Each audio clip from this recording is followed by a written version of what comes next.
Hey guys, it's time to wire an electric choke on my 1970 Dodge D100. Under the hood, there's a 318 with an aftermarket Holly Demon carburetor.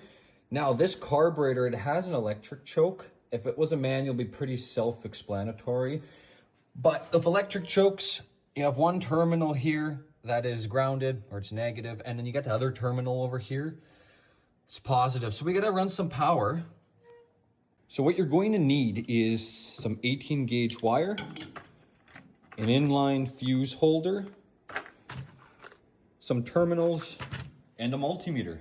The game plan here is I'm going to run positive wire from this terminal alongst the factory harness across, and there's a little hole in the firewall there, and I'll route it through there right to the fuse panel.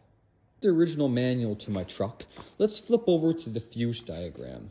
We need to see which fuse corresponds to which accessory.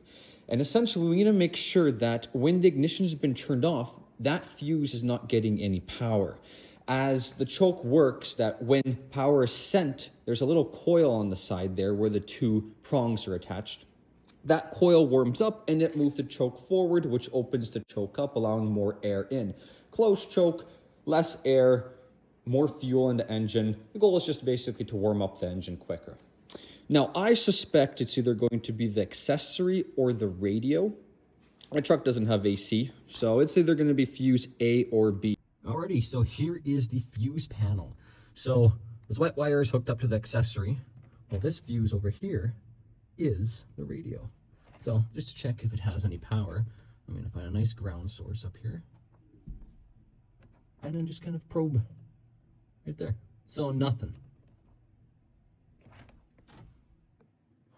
So let's switch on the ignition and do the same thing.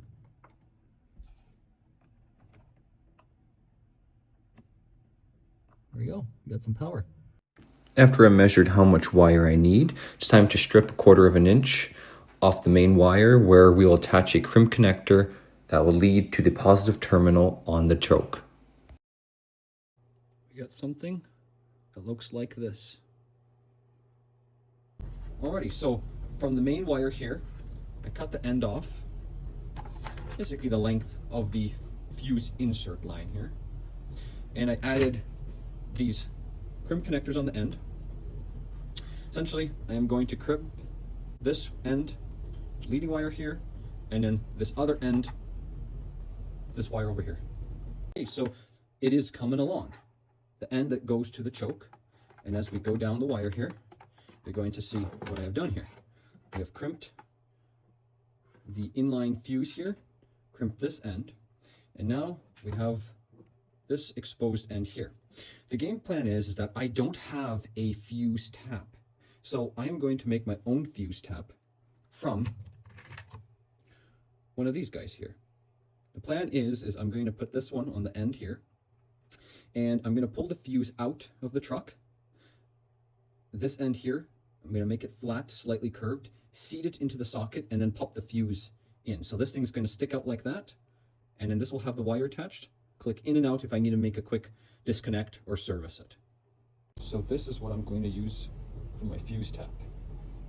So I've run the wiring from the choke up alongst the firewall here and into the hole in the firewall. Now that we have the fuse tap in here, all we do is we take this end and we simply connect it.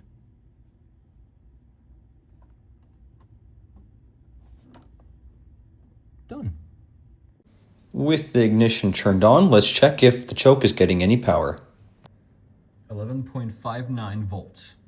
Perfect.